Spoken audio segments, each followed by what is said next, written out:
There you go. All right, John, I've started the recording. We've got the people that are here. So I've Well, terrific. So, first of all, welcome. We've got people on here from Canada, the United States, Mexico, Colombia, the Dominican Republic. So one person I know from Guatemala. I know there's some people on from Spain, and of course our good friends over across the pond in the United Kingdom and the Republic of Ireland. So welcome to each and every one of you. It's going to be an outstanding day. As I said a moment ago, if you're not prepared to take notes, now would be a good time to get ready to take notes. We do record these and we do edit them, but at the end of the day, it's nothing like your own notebook. I've got mine ready to go. One of the things I learned from the great Jim Rohn, having lunch with him a number of years ago here in Dallas, always have your notebook. You never know what's going to be said. It's one or two things that can paradigm shift a business. It's one or two ideas. It's one or two things you're going to learn today about your product, IMMUNOCAL, that you may not know. And that's even for Keith and I, who've been here forever. It's it for John Molson, who's been here longer than forever. There's still things that we're learning, especially from researchers like Dr. Lewis. So, okay, a couple of points as we get started here. And I know we've got more people that are joining us as we speak here. I see the numbers keep going up, so that's great. Long before I was in network marketing, I was an athlete, as some of you know. I still am. If you looked at Facebook yesterday, you saw me in my weight room with my young assistant, who, thank God, is extremely strong and can lift off for me. But, I stopped competing in judo at 41 years old. And the final 4 years of my career, I was on IMMUNOCAL. This was in the late 1990s. If I had not been on IMMUNOCAL, it would not have helped me to recover, not only from my workouts, which at that point in a contact sport were pretty brutal at that age, as you can imagine, but it also helped me to recover when I had a knee injury that required surgery. It sped up my recovery time. So, once again, I saw what this product did. And to be honest with you, I didn't completely comprehend that the IMMUNOCAL was such an important thing. I was taking it, but I didn't quite get how it fit into my sports training. Fast forward, still at it, still lifting weights as an old guy, but certainly not anything like I did when I was younger. But John Molson and I talk on a regular basis, and John, of course, is a lifelong athlete and still is now. And we talk about how many times we feel that IMMUNOCAL has impacted us. But over the years, people have seen IMMUNOCAL as a product for sick people, right? When they first get in our business, they say, well, I've got so-and-so and they've got this ailment or that ailment. Let me get them on the product. And by all means, immune compromised people obviously need our product. But at the end of the day, if that's your thinking, you're limiting yourself in your business dramatically, okay? And what you're going to hear today is the other end of the spectrum. You're going to hear about elite, world-class, professional, and Olympic level athletes, that 1/100th% of humanity that can call themselves the best at what they do or one of the best at what they do. You're going to hear about that from somebody who works in that world every single day, and the impact that he believes IMMUNOCAL has on those athletes. And not just what he believes, what he can document, more importantly, because documentation beats conversation anytime, right? So you're going to hear that firsthand today. Now, for those of you who are new, and I realize we've got some people, I know there's a group in Puerto Rico, for example, that's brand new to IMMUNOTEC. So just a little bit for your benefit about our company as we get into today's event. IMMUNOTEC is a company that was founded on research. The name of our company is actually IMMUNOTEC Research. Now, why is that? The research on IMMUNOCAL, our core product, began way back in 1975. Collaboration of Dr. Gustavo Buenos and Dr. Patricia Kongshaven, two McGill University professors. They collaborated. They had a few ideas that they were kicking around. And by 1978, they actually published the very first paper on IMMUNOCAL. Now, just for context, think about that for a minute. 1975, I'm a freshman in high school. Think where you were in 1975.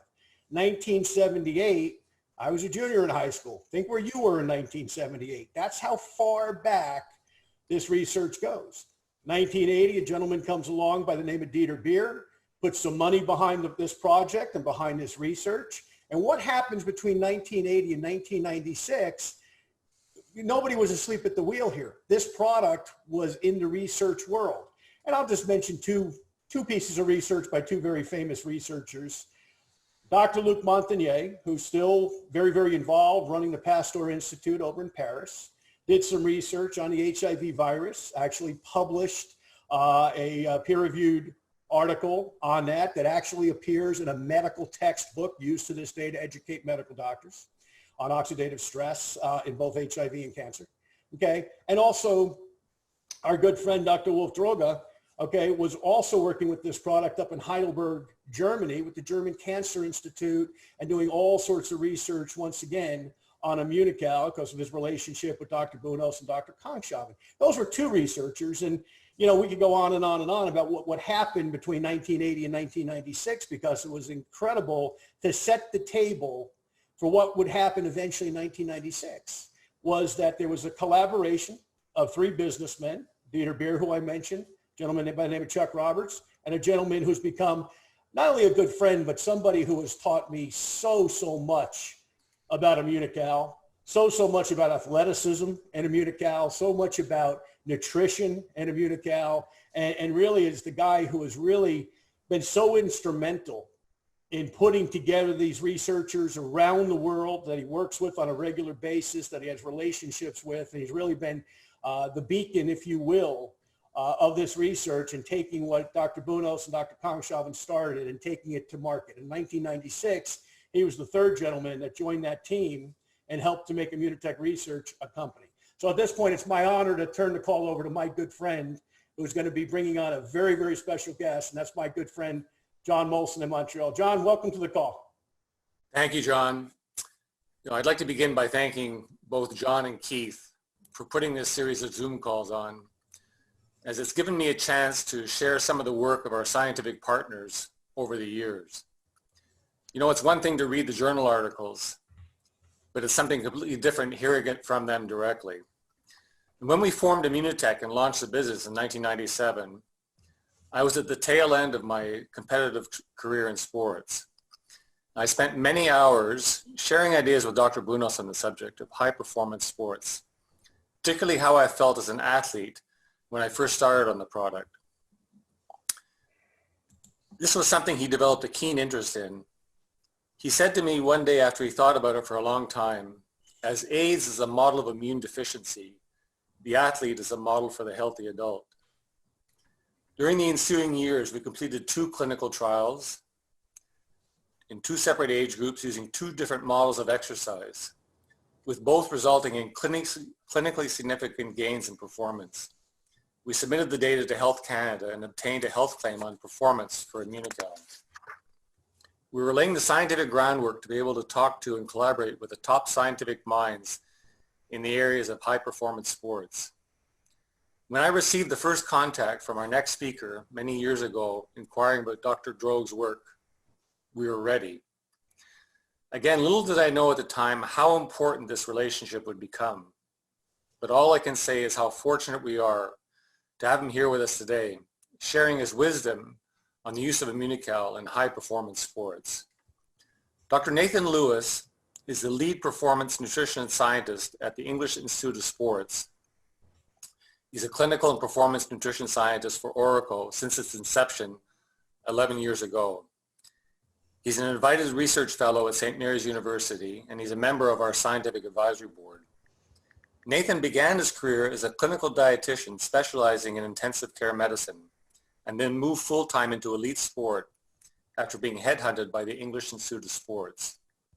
Nathan currently works as the lead performance nutrition scientist for the English Institute of Sport, having worked as a senior performance nutritionist for the EIS for several Olympic cycles, including Beijing, London, Rio, and now the 4th, Tokyo. Nathan has delivered nutritional programs to optimize health and performance to many athletes over the years, including world, Olympic, and European medalists across a spectrum of Olympic sports.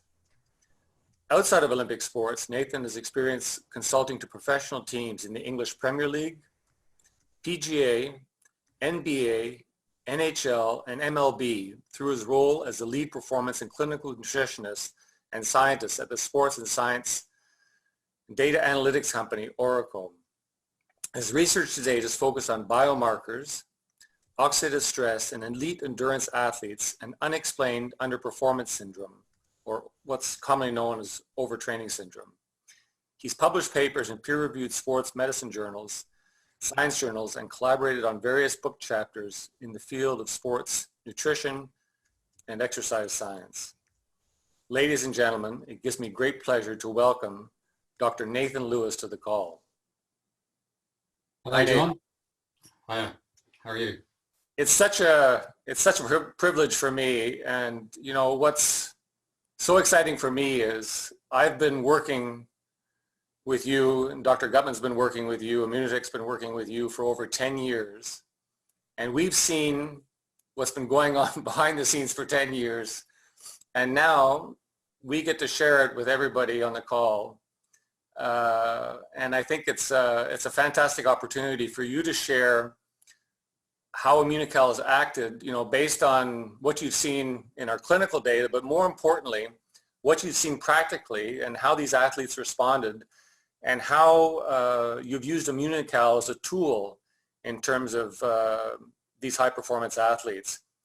So as part of this, I'd like you to also share with the audience what exactly is the English Institute of Sport and what exactly is Oracle in terms of giving a little history and what they do to give some context to these athletes and the setting that you're working in. Sure. No, I'm happy to do that, John. Yeah, so the English Institute of Sport is now a rather large organization that has training centers dotted throughout the UK.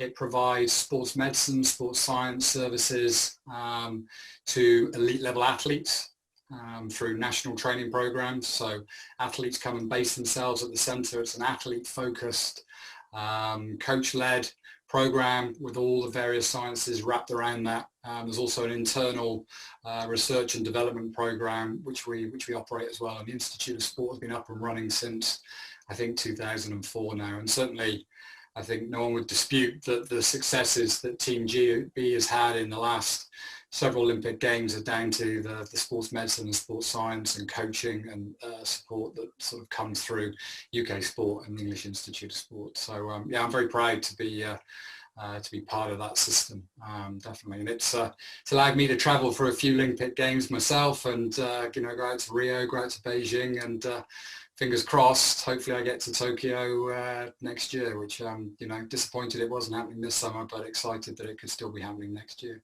Yeah, and if my memory serves me correctly, that first call you gave us over 10 years ago was for some Olympic level sailors that you wanted to put on the program, I believe. Absolutely, yeah. I mean, I love reflecting on that moment when you and Jimmy came to meet myself and the head of sports science and medicine of British Olympic Sailing down on the south coast around the time of the Beijing Olympic Games, and that team is still the most successful Olympic sailing team in history, winning 6 medals out of a possible 11, of which 4 were gold. And yeah, we were looking for a product that could really support the athletes, the sailors' health, because with long hours on the water, then coming in, spending long hours in the gym as well. So they've got to develop the technical skills on the water and then all the physical qualities in the gym as well. Training is pretty hard for those guys. You know, most people think, you know, what, sailors, really? Is it that hard? You know, it is. It's not just gin and tonics and sunshine. So yeah. And then through the evolution, I remember Hogden Moore was formed, and then from Hogden Moore we formed Oracle. And so maybe you can explain what Oracle does, and you know, the most recent arrangement you have with the NBA PA Association. Yeah, of course. So Oracle, as we pronounce it, so it's sort of broken up as ore recovery.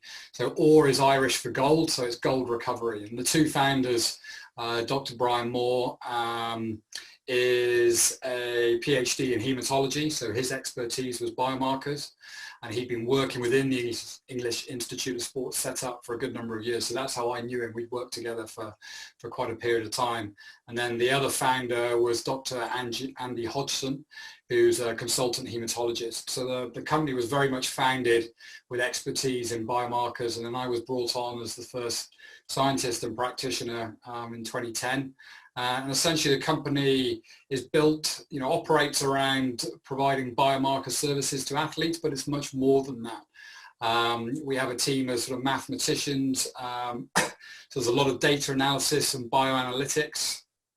We use software to deliver our systems to coaches and athletes, and I'll touch a little bit more on it throughout the presentation. But yeah, I mean, when I put up some of the slides and you see some of the franchises and brands and teams that Oracle is now working with, it's yeah, you have to pinch yourself now and again to say, is this real? Yeah. Yeah, it was a dream for me and the company to see our product being used in these these elite segments of sport. And so let's get started and learn how you use it and with these different sports and different athletes. Great, sounds good, John. So just a bit of housekeeping. I'm going to turn off my camera. It's 7 p.m. in the evening here, so it's going to get dark and the light's going to change. If you hear, you may hear in the background occasionally my young son, so apologies for that. But just in case you hear some childhood noise in the background, it's him near bedtime. So I'm going to stop my video. And I'm going to look to share my screen, and we can get started. Give us a few minutes here to.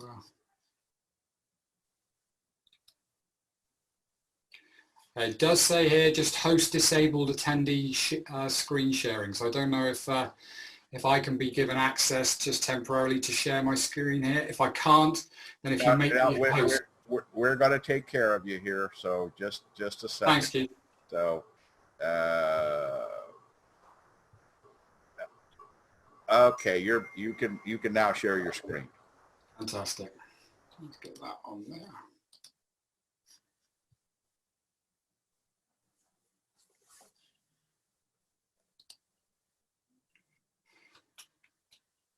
It's just loading up the. Okay.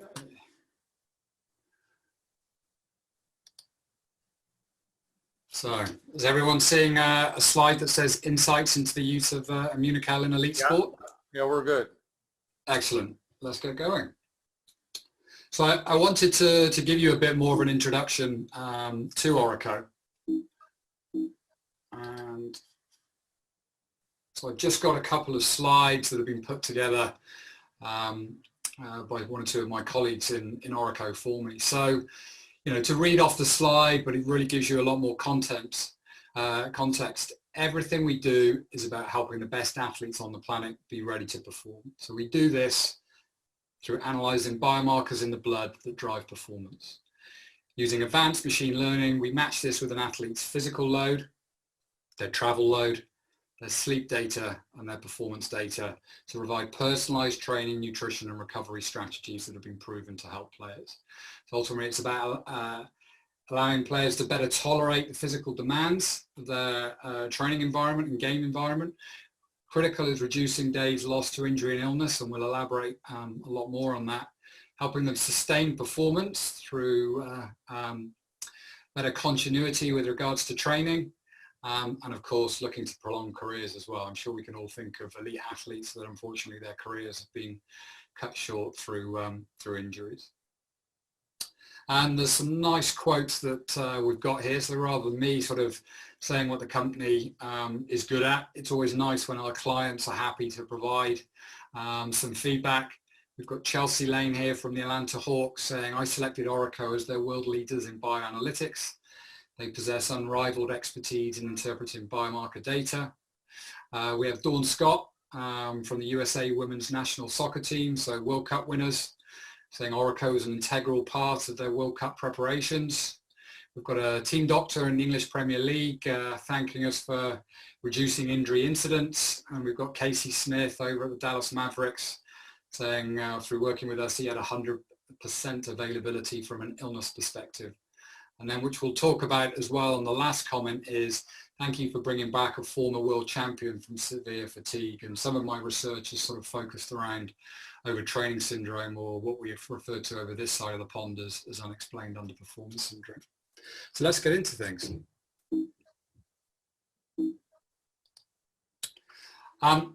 I wanted to start just by sort of touching on the science. So, you know, as a scientist, it's a proportion of my time is spent diving into the literature, the medical literature, the scientific literature, and I'm looking for research studies which will help us find an edge. And I'm looking for research studies that are conducted with a high degree of quality and a low risk of bias. So ideally, we're looking for randomized controlled trials, and then of course, if there's enough of the RCTs, then maybe some systematic reviews and meta-analyses have been published.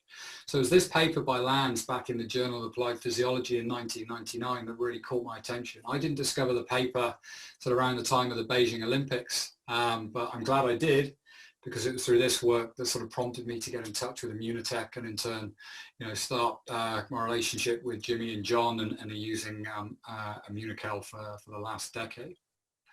So that high quality evidence is really important for us in Orico and in the English Institute of Sport. I guess it would be sort of remiss of me to start any presentation on nutritional supplements without just giving this caveat. So you will see two logos down in the bottom left, Informed Sport and Informed Choice. So you will see them on products that have gone through rigorous testing in an independent laboratory. And that testing is to test the product to ensure that it does not contain any substances, which often is hormones, that may result in an athlete inadvertently failing a doping test. Unfortunately, there are a number of athletes out there that have fallen foul of taking nutritional supplements that haven't been tested, and it's cost them a ban. And this, on the right-hand side of the slide, as I look at it, there's an IOC-sponsored study here that was carried out quite a good few years ago now, back in 2002. But it really opened the world's eyes to the risk of just walking into a shop, purchasing a product off the shelf or purchasing a product off the internet. So out of 634 samples that they analysed, 15% of those contained anabolic androgenic steroids not declared on the label, and there was a further 10% that data was unclear. So certainly 15%, maybe as much as 25%. So, you know, that's, you know, 1 in 6 to sort of 1 in 4. You know, there's a degree of risk there, isn't there? And you can see that those nutritional products were obtained from a variety of different countries around the globe. So for us in elite sport, we'll only work and use products that are of very high quality and have been through appropriate testing to ensure that we've got confidence in their use. And certainly IMMUNOCAL has been tested now through Informed Sport and Informed Choice for a good number of years, and we've been using it for over a decade. So very pleased with the product. I thought we'd give some definitions for those who aren't as familiar with some of the terminology, because we will dip into some of the science. So you'll hear me talking a little bit about oxidative stress. So this was first defined going back to 1985. We got a nice simple definition by Professor Sears, a disturbance in the pro-antioxidant balance in favor of the former, so in favor of the pro-oxidants. And you can see this seesaw visual in front of you, the blue triangle, and we have pro-oxidants and antioxidants, and there's always a balance. The body's always going to try and bring it back and restore homeostasis and achieve a balance between the two. What we've learned through a lot of research carried out over the last 25 years, 30 years, is it's a lot more complicated than we originally thought. So reactive oxygen species, what used to be referred to as free radicals, were primarily thought as being just harmful molecules that they cause cell damage and they didn't do any good. What we've now grown to understand is actually they act as signaling molecules. So they play a really, really important role within the cell and between organs and systems. They can act to switch on certain genes that code for certain proteins. And then through switching on those genes, we can build new proteins and the cell can adapt to the stimulus. So with exercise, we see an increase in reactive oxygen species. It's an acute increase. Once the exercise is discontinued, that burst of reactive oxygen species settles down. But in the meantime, they've switched on a lot of genes that are helping the body adapt and improve, physiologically speaking, to the exercise. One of the key adaptations is increases in antioxidant enzymes. So you can You can read more about oxidative stress, which we've sort of retitled as alterations in redox homeostasis in this paper published in Sports Medicine. So this was putting together 30 years worth of research. Myself and a few colleagues, we reviewed every single paper and pulled it together and wrote this paper up, which really sort of summarizes really everything to date quite nicely in that space. But I think what this slide probably is conveying, or at least I hope it's conveying, is this balance between pro-oxidant and antioxidant can be quite complex. There's a lot of factors, as you can see, that are influencing this. So, you know, first and foremost, you can see training on both sides of the equation.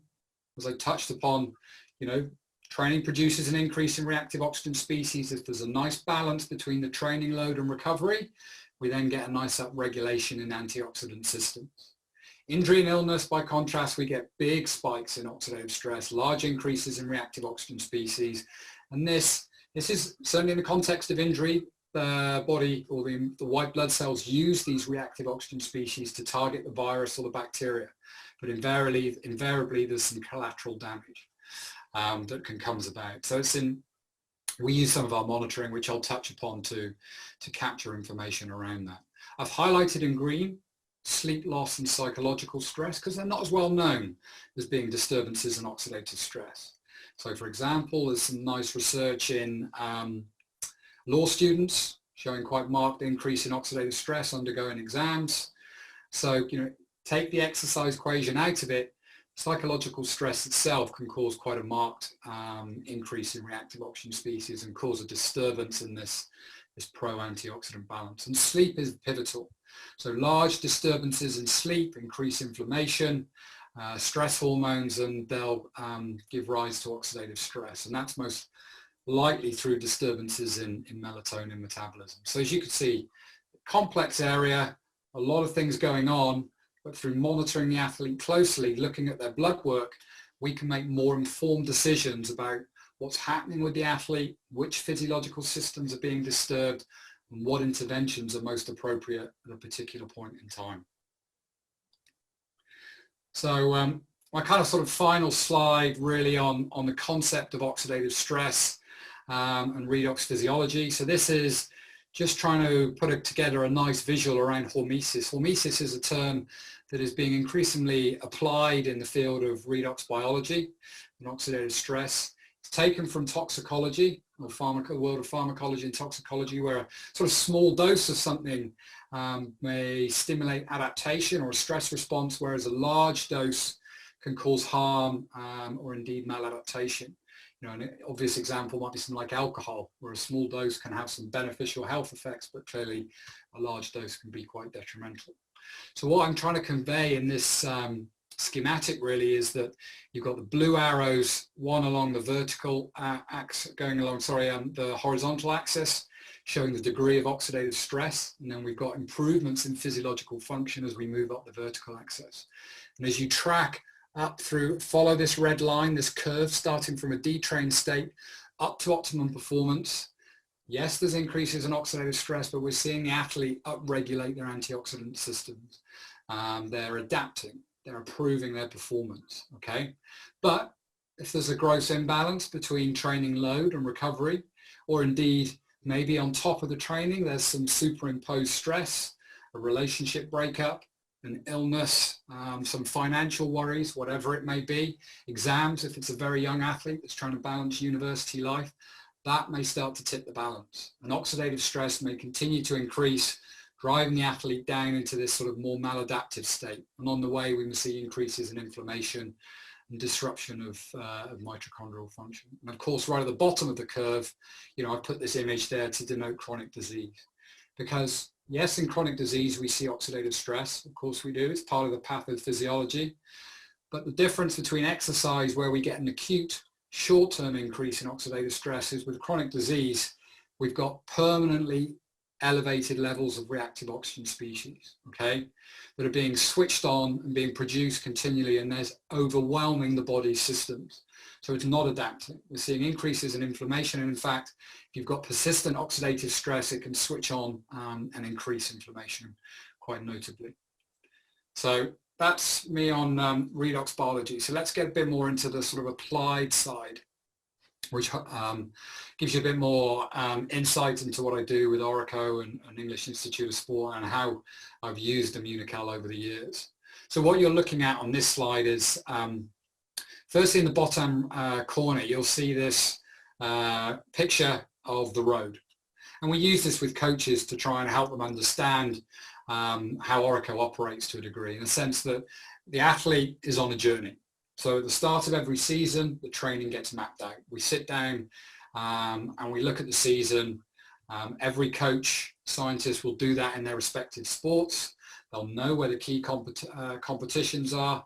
They'll know where they might be going away for training camps. So then we will put in place blood tests, which on using this diagram and this analogy here are the street lights. So as we go down this road. And then more frequently, we may have the cat's eyes on the road, which is the week-to-week oxidative stress and inflammation. And alongside that as well, we'll have collection of more sort of subjective data around how the athlete is feeling. You know, we'll be recording, say, how happy they are on a scale, fatigue levels, and sleep patterns. And all of that data is aggregated together and used to make decisions around athlete well-being. What you're looking at as well is a screenshot of an iPad, and on there is some of our proprietary software. So this is just one example of how we might monitor oxidative stress. So you can see a purple line, and that's our marker of oxidative damage. And then you can see a blue line, which is our marker of antioxidant defense. And they're being measured in the athlete. And then we've got these dashed lines that you're seeing. And that's where ideally we want the athlete to operate. So through some mathematical calculations, we're able to state with a high degree of confidence, you know, where the athlete should be operating from a perspective of oxidative stress. And as they move outside those lines, there's a greater probability of injury and illness. And so that will be fed back to coach and athlete to help them stay on track and on plan. There's some of our research papers there, which you can dig into a bit more around some of this research that we've been pioneering now for a good number of years. So it's important to recognize that, yes, we can increase glutathione through using products such as IMMUNOCAL, very effective in doing so, but we can also increase glutathione through exercise. And as I highlighted, that's one of the key adaptations that comes with exercise training. So I just wanted to demonstrate that for you nice and neatly with this particular study. You've got two figures in front of you, and you can see the clear white boxes pre-training, and then you've got the hash boxes denoting post-training. And then we've got glutathione being measured. And you can see that there's a nice increase, whether it's aerobic training, whether it's circuit training, or whether it's a combination of the two. All of those three different training programs in this particular study nicely increase glutathione. Just to, I guess, to sort of reinforce the point, some research down below in the blue boxes. So this is a different enzyme, but also involved in metabolizing reactive oxygen species. It's called superoxide dismutase. And you can see different concentrations based on different sports. So these athletes were sampled in these different sports. So, and it's interesting because what you see is swimmers is low volume and low impact. So the training stress isn't as great as, say, someone like triathletes right at the other end of the spectrum, where you've got high volume, very high volume, running, cycling, swimming, and you've also got the impact that comes with running. And that results in higher levels still of this particular antioxidant enzyme. So even though we know training influences it, the nature of the training, certainly in a high-level athletes, can influence the expression of these enzymes.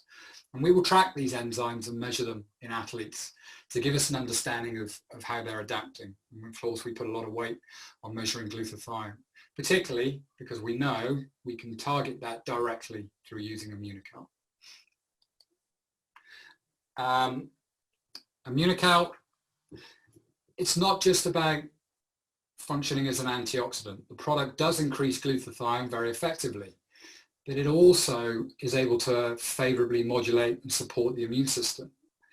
As John was talking about at the beginning of the call, the research extends back several decades You know, you've got some fantastic immunologists and academics that have done research in this space many, many years ago. And there are very, very few products you'll find on the market that have the level of research underpinning them. And this is what so excited me when I first came across IMMUNOCAL and met with John and Jimmy.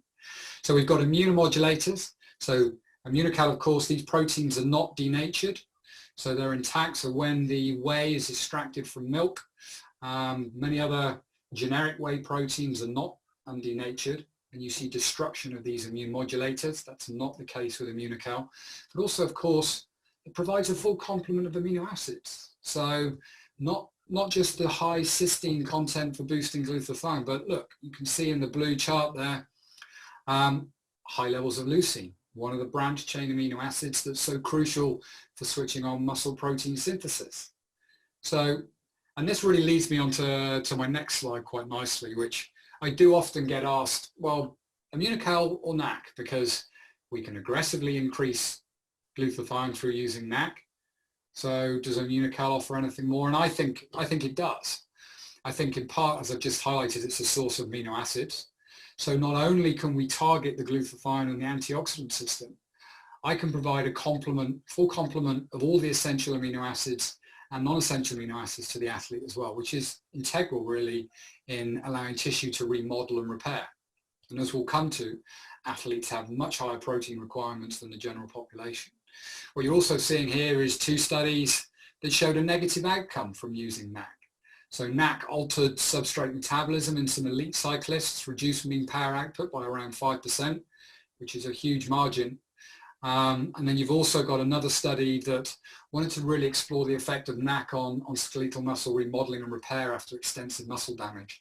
And it showed the muscle did not remodel and repair fully using NAC versus the placebo. So there was better muscle recovery over, I think it was 10 days with the placebo than there was with NAC. So NAC comes with a downside in my view, or certainly a potential for one. IMMUNOCAL is much more complementary to the athlete's recovery. So how do we use IMMUNOCAL in elite sport? Probably what you've all been waiting for. So we get here eventually. So yeah, excuse my preamble to bring us to this point. But you know, I am going to focus on how we use it in elite sport. But what I'm talking about is absolutely applicable to the recreational athlete. You know, and we could perhaps argue more so, because perhaps the recreational athlete is more prone to training errors. They're unlikely to have a world-class coach supporting them. They're more likely to be juggling working life because they're not earning a living from their sport. They may well be juggling family, work life. They could even be studying alongside and trying to fit all their sport work in and around that. That's a lot. And clearly IMMUNOCAL is going to help them adapt to that stress and help keep them on the road. So, you know, just because I'm talking about elite athletes doesn't mean this doesn't have strong application to the recreation athlete. In many ways it does, if not more so. So I've taken some quotes here from one of my papers, which I'll reference in a second, because we've got a couple of slides on prevention of injury and illness. So this is pivotal. You know, any practitioner, any scientist working in elite sport is going to be looking to prevent injuries and illness. Because if you're not healthy, you can't train. And if you can't train, you can't compete. And no one wants to see all that talent sitting on the bench, you know, not able to go to Olympic Games, not able to compete in a World Cup, you know, or a Super Bowl, whatever it may be. So there is a good body of research showing loss of training time due to illness and injury is a major determinant of performance goal success or failure. And indeed, every time I read these statistics in the last paragraph, it never ceases to amaze me. So this was unpublished data till I sort of put it out there in one of our papers. But the UK Sport and English Institute of Sport, as I alluded to, would carry out research, most of which doesn't get published. But in the 12 months prior to the Rio Olympics, there were 108,000 training days lost to injury and 17,173 training days lost to illness as a result of 4,685 separate injury or illness incidents experienced by just over 1,000 athletes across 38 sports. That's a lot of days of injury and illness. So clearly for us, this is a big priority. So I set about with some colleagues carrying out some research, because no one had done any, or certainly published any, that was showing, look, is there clear evidence of increased oxidative stress in athletes when they're ill and when they're injured, because we know that they've got highly efficient, upregulated antioxidant systems as a result of years and years of training. But do we still see a significant increase in oxidative stress? And in short, we do. You know, you've got two figures presented in front of you here, some nice p-values with moderate to large effect sizes, as you can see from the Cohen's d values placed on the figure. So you can read this paper if you want to explore and understand a little bit more around the role of oxidative stress in injury and illness. Clearly, with monitoring athletes, we want to be able to intervene before the injury or illness presents. And we have a good idea of what factors constitute increasing that risk, you know, nutrition being a big one. But if it were unfortunate that the athlete encounters an injury or indeed an illness, through what we've noted as well through measuring oxidative stress is we get this big spike. So we can use our monitoring process as well to see when the illness or the injury is starting to resolve. And particularly with illness, we see symptoms recover quite quickly, but the oxidative stress can often persist. And that can help guide our decisions around how quickly an athlete may return to high intensity training. But we'll be using IMMUNOCAL in a targeted approach. So I like to use it in a targeted way because I want athletes to be compliant and I don't want athletes to get taste fatigue. So in some instances, the illness prone athlete, I'm going to put them on IMMUNOCAL all year round. You might ask, what's illness prone? Or, you know, give me some numbers to allow me to define that. So if you look into the research, generally 3 to 4 infections a year is classified as sort of illness prone. So if we have an athlete that is unfortunate enough that they're picking up frequent illnesses, invariably we know that there's quite often the nutrition needs addressing, and IMMUNOCAL can be a good way of sort of bolstering that recovery. Recovery and adaptation. So athletes work through various training phases, right? The training load is progressed because we want to allow them to get fitter. If we didn't change the training load, they wouldn't improve. So we've got to keep pushing them. And as they go through different training phases, there's also periods of really high workload, which are then invariably coupled with a bit of a deload to allow them to supercompensate and recover and get the increases in performance. What the research has shown us over the last decade is increasing protein intake during periods of high training load is hugely advantageous to the athlete.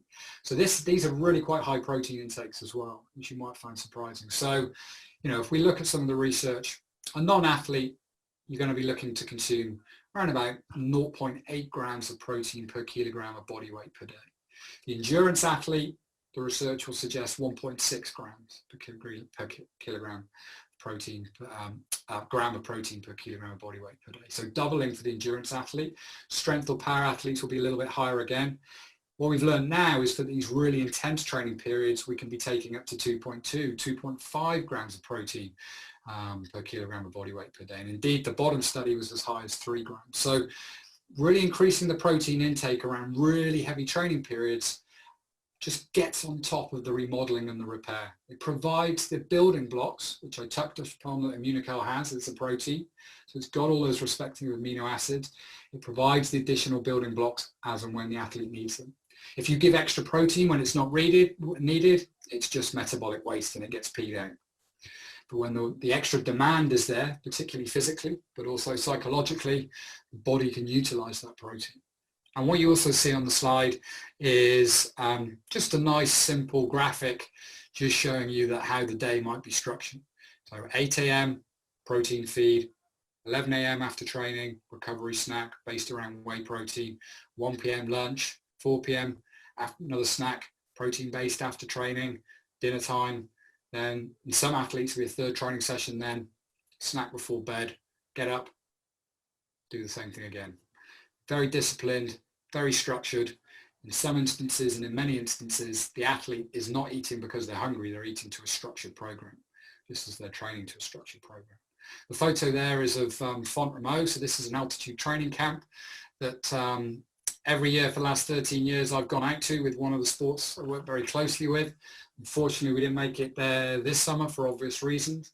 But what you can see at altitude is a loss of appetite. And actually you can see that even in intense periods of training at sea level as well. So it's important that the athletes are given structure. and they're advised accordingly, because if you just rely on appetite, it's unlikely they're going to be able to meet those increased demands. The professional sports that Orico works with, so we've got some nice examples here. So we've got Tottenham Hotspur. So IMMUNOCAL sits in their supplement cupboard, which they use with targeted athletes based around biomarkers and recovery. So that's the Premier League. Artemis, so World Cup sailing. The head of sports science and medicine used IMMUNOCAL for the America's Cup. And indeed, he had a couple of illness-prone sailors that used IMMUNOCAL.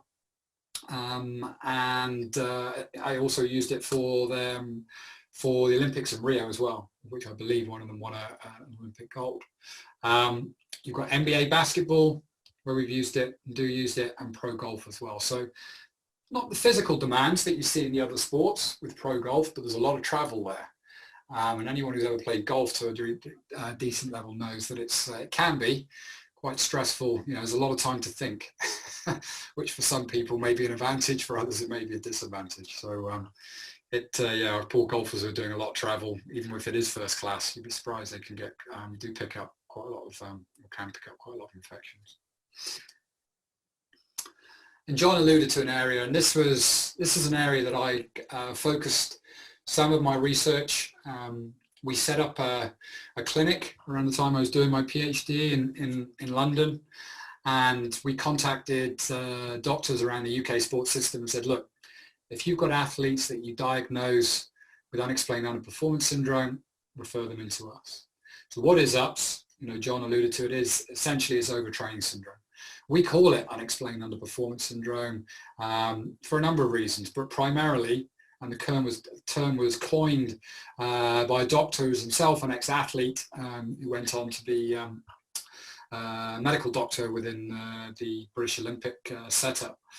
And he felt in his experience, and I would agree with him in my experience, that overtraining syndrome suggests that the error or the cause of the presentation is down to the training. And that can really quite adversely affect the relationship between coach and athlete, because the athlete may look at that and go, you give me a diagnosis of overtraining syndrome. I am knackered. I don't have the motivation to get up in the morning. I feel pretty depressed at this point in time. I'm way, way short on what I should be doing training wise, and performance is just, you know, the numbers along are grossly disappointing. And these are the kind of features you had with the condition. It can be very debilitating for athletes. It has finished careers, and some athletes don't bounce back, which is why we were really keen to get into this space and provide some support. And we published some work around that. There's a review paper that is open access that you can go and read, entitled "Can Clinicians and Scientists Explain and Prevent Unexplained Underperformance Syndrome?" and that will tell you a lot more. But for us, in our experience, it's rarely the training per se that tips the balance. Yes, the athlete has been training very hard as an elite level athlete, but in a large proportion of these athletes, it's an infection, a prior illness that has tipped the balance. Maybe they've tried to get back and train too hard, too quickly, too fast, because they're worried, you know, I've missed 3 weeks from illness. I've got to catch this up. I've got to make this up. Athletes, you know, they're like racehorses in respect that they always want to do more. It's rare to find an athlete that wants to do less, and that's what, you know, helps them get them to the top of the tree, is their work ethic along with their talent. So yeah, the psychological stress as well, that can be a tipping balance, particularly for the younger athlete who may be juggling exams, and indeed, you know, relationships can sometimes hit them harder as well. So what you're looking at over on the left-hand slide is a published case study. So we put this out there. We wanted to show the world that we use IMMUNOCAL to help support athletes back from overtraining syndrome. So that's where the photo is of this particular elite level athlete. She was a world-class rower. She was diagnosed with overtraining syndrome. She hadn't had a great world championships, so that performance preyed on her mind going into the winter. In order to try and improve and push on, the coach did increase the training load. So she was doing more resistance training. And then coupled with that, she picked up quite a nasty infection in the winter. So these three elements came together to really present with this unexplained underperformance syndrome. Eventually, we got her back. our work is very much focused around targeting the antioxidant system and inflammation. That's what we do through nutrition. We then assist the athlete with advice around sleep patterns as well, because it's so important for facilitating repair, and work with the coaches and their scientists on the ground around monitoring the training and bringing the athlete back. I've just highlighted with the red square there, you can see, it gives some insight to how we restructured the nutrition. Clearly, vegetable serves was greatly increased, fruit serves was increased, nuts, seeds, and then protein was increased with IMMUNOCAL being added in. And you can see on the dietary analysis that some of these nutrient levels were much higher as a result. So though you can learn much more about some of the work that we've done around UPS there. And it was basically down to the fact that this athlete was, she was quite happy for us to put this in print and put it out there, because she knew how debilitating the condition was. And when you sit down, and I've interviewed her afterwards, she said, in the time, I couldn't see the wood for the trees. I didn't know I had it. I didn't, because it creeps up slow and insidious. It doesn't happen overnight. The athlete doesn't wake up and go, I've got ups. It gradually creeps up. And once she was fully recovered, she could reflect back on that period and knew that things weren't right. And then my final slide, really, just to sort of touch upon this area, because I think this is an exciting area. We had a conference in Montreal, Immunotech did a few years ago, and brought all their scientists together. Dan presented some of this work. So Dan's published a number of papers in around glutathione, and this particular paper is looking at using IMMUNOCAL from a preventative perspective, so giving it prior to the traumatic brain injury, and then looking at the effects on cognition and histopathological indices of TBI, so the effect on the actual tissue itself, degree of recovery. So I think, we've all seen the movie with Will Smith. It's now become sort of common knowledge, really, about the impact of concussions in NFL, and we're learning more as well about football, which is a game played all around the globe. Who would think that something as fundamental as heading the ball, could over time give rise to some mental health issues down the road. So I think this is an area that we're going to see more research. We're going to learn more, and hopefully with learning more, we're going to be able to do more. And protect our athletes. And that's it from me. So yeah, it gives me the opportunity to say thanks to the audience. Yeah, if you're interested, you can learn more about Orico there. Obviously we're on LinkedIn, Twitter. I'm afraid I'm not big on social media. I only generally tweet when I've got a paper to publish, something of that nature. I don't have enough time to get engrossed in social media. So yeah, thanks so much, and I hope you enjoyed it. Nathan, it's John. I have one concept that I'd like you to elaborate on. When we talk about amateur athletes at the lower end of the scale, you can talk about big gains that you can make through intervention. At the very top of the pinnacle of sport, we're talking about marginal gains, very small gains. And, people ask me what Orico does. I say they mine the minutia. So they're looking for very small gains. And so maybe you could talk about exactly just those small gains that you can make, over the course of a training cycle, and now what that means across a soccer team or an NHL team or an NBA team, adding all those small gains up. Yeah, absolutely right, John. And it's become increasing recognition over the years that the monitoring athletes is hugely important. In professional sports, athletes particularly get to that level. Certainly if we take basketball, if we take soccer, they get to that level primarily based on their skill, not because of, outstanding physical qualities. They can have that as well. And the best of the best, the Michael Jordans of this world, the Ronaldos of this world do have, fantastic physical qualities.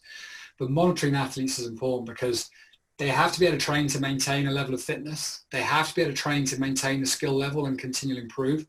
And they also need to compete. And invariably, they're competing week to week. And therefore, knowing when to intervene in which athlete at the right time is crucially important. And you can only do that if you've got data. Otherwise, it's guesswork. And yes, coaches can look at an athlete and they may have some understanding of, oh, he looks, you know, not quite on it today. You know, his balance, he's dropped 3 of those, or, you know, last 2 shots he's had, he's just skied. You know, they may see elements of that. But with hard data, it kind of reduces that subjectivity. And it really fine-tunes the conversations and the decision making, because you can then know what to get into. You know, okay, we're seeing a disturbance in inflammation, we're seeing a disturbance in oxidative stress, or if we're doing more broad sampling, we can see disturbances in iron metabolism or the endocrine system. And alongside that, we've got sleep data. Now his sleep's fine, okay, so we've ruled out sleep, but he is showing some fatigue, his inflammation skewed, so is his oxidative stress.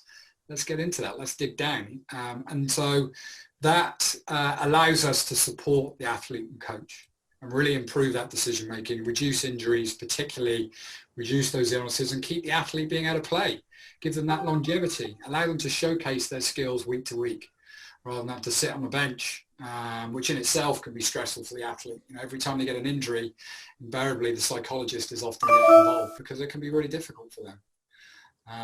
So yeah, I think you know, for us, the big thing is monitoring and giving that information to our teams so they can be more informed to intervene and support their athletes at the right times with the right information.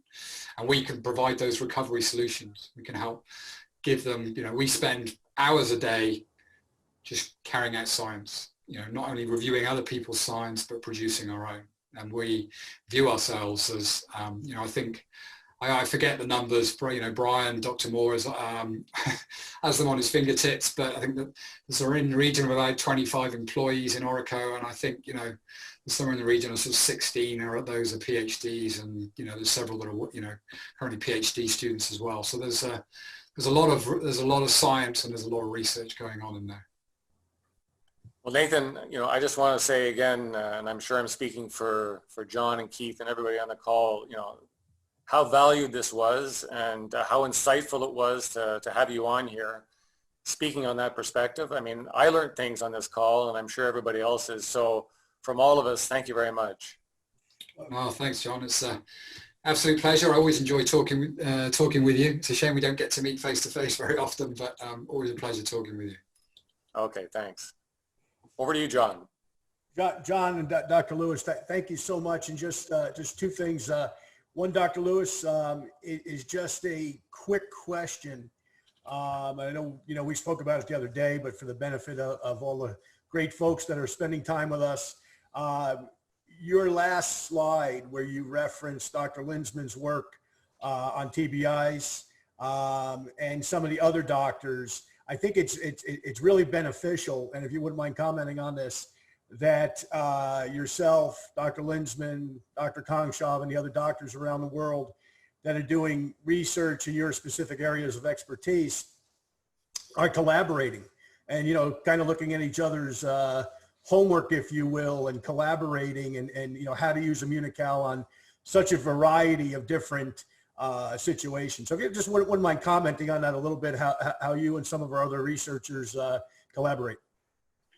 Yeah, so I mean, good example is through sort of conferences. So, you know, Immunotech very kindly sort of set a conference and invited us all together, come and share our thoughts, share ideas, you know, learn from each other, because, you know, Dan doesn't operate in, Dr. Linzman doesn't operate in the elite world. I do. Likewise, you know, I don't operate in his world doing these fantastic studies, incredibly detailed studies into traumatic brain injury. So, you know, we know when we bring scientists together like that, it's a great learning opportunity. And it's from that, you know, we can talk about doing research and talk about how we might plan to do more in this particular space. So, you know, I think the mental health is becoming an increasingly recognized and important area. And if I just elaborate a little bit more there, so the English Institute of Sport, you know, we have a whole division now that is involved this last Olympic cycle. It's a whole directorate entitled Athlete Health. in addition to the sports medicine division, physiotherapy, sports scientists, etc., etc., etc., sports psychology, and all of those elements invariably cross over into mental health. But we see this as being so important because there's a great deal of pressure placed on athletes. You know, if you look at the Olympic Games, you've trained, you know, it might have taken you 10 years to get to that point where you finally are producing the performance enough sufficient to qualify. So you've done well enough at the World and Europeans. You get to the Olympic Games and you've got, in some cases, one opportunity to bring the performance of your life on one day with the whole world watching you. I mean, that is an unbelievable amount of pressure. You know, when my dad used to watch me play football, that was enough pressure, thanks. You know, I didn't need several billion people watching me. You know, that's, so I think, you know, supporting their mental health, because the disappointment that can come with not reaching those highs, or indeed having a hugely successful career, but then recognizing it's all over and where do you go next? You know, and again, this is all part and parcel of the athlete, you know, looking at the athlete as a whole. Looking after their mental health is important in the sport, but ensuring that we continue to address it post-sporting environment as well, so they can live long and healthy lives after providing us with so much entertainment.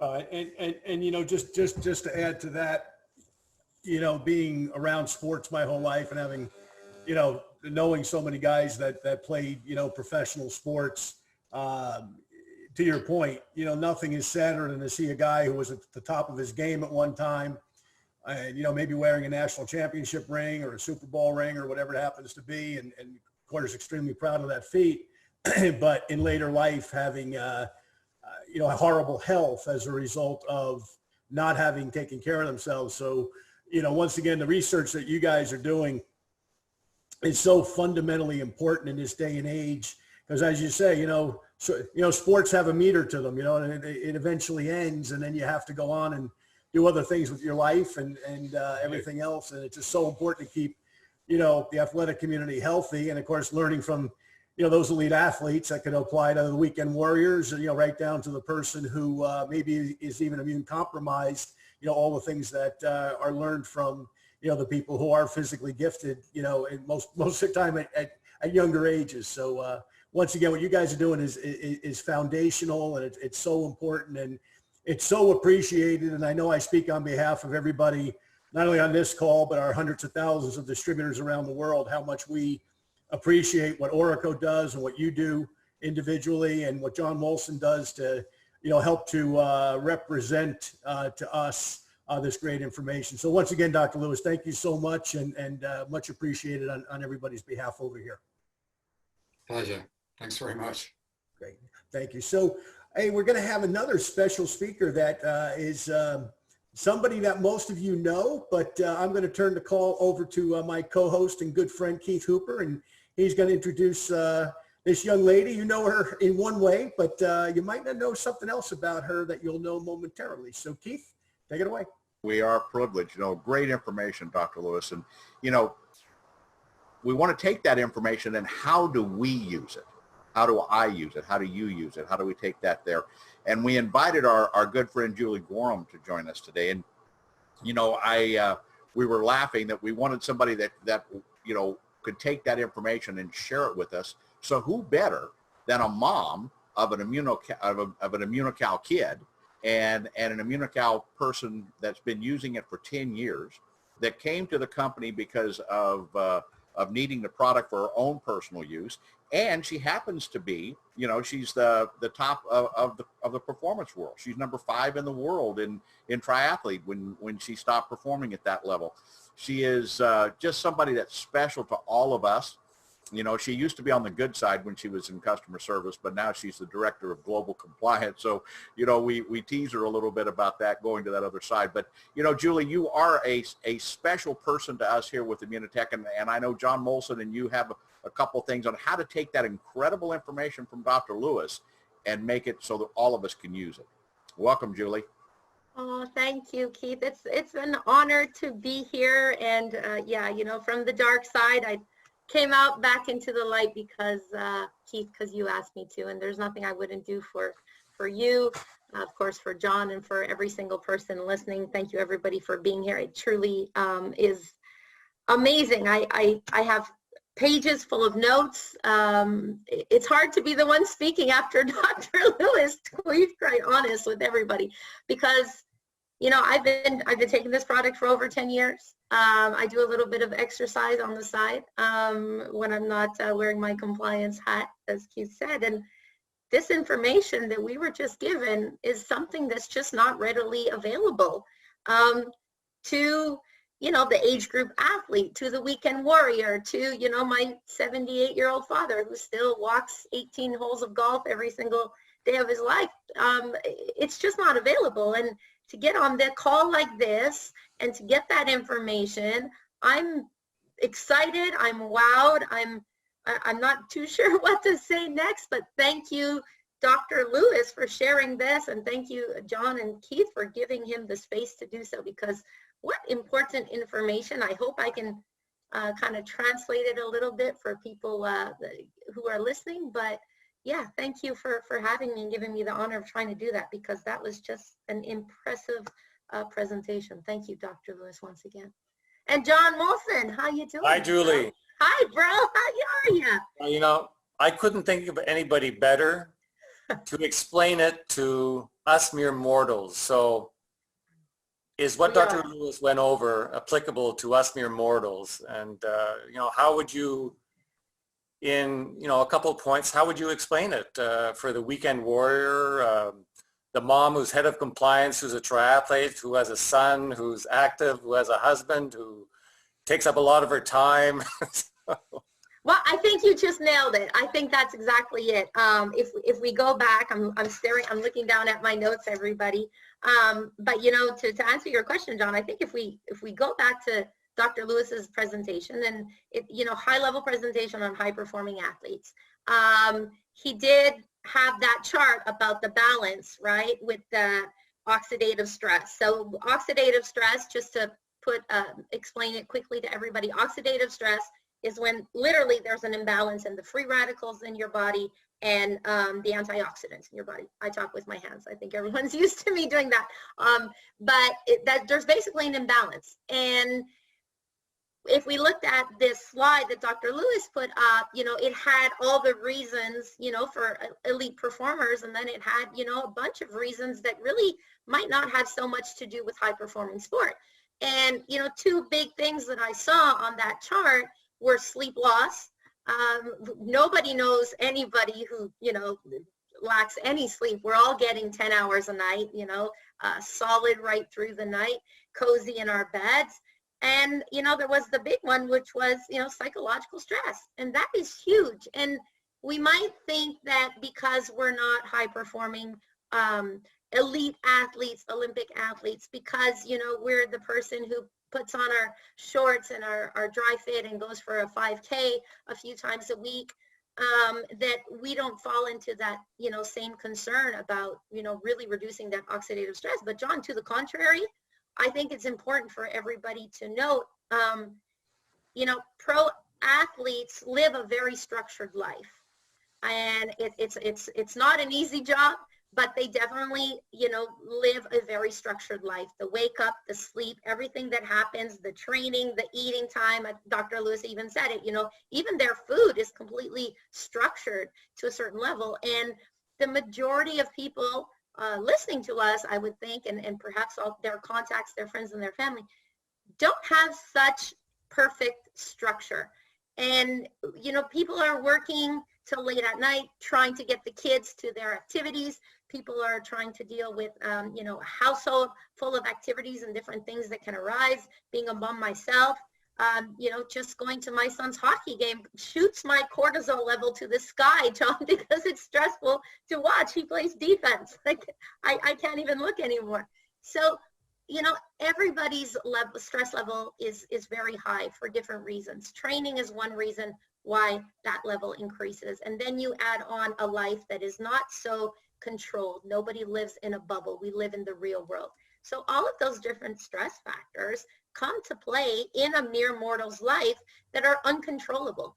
And the only thing we can really try and do is control the lifestyle. How do we counteract that? Well, that comes with lifestyle. That comes by that exercise freeing your mind, you know, getting out for some fresh air, getting out into the woods, into the forest, and of course, having that balanced diet that helps fight that oxidative stress. And I think what better way in a very simple form to have a balanced diet than looking at IMMUNOCAL, which is a natural product, a completely clean source of protein.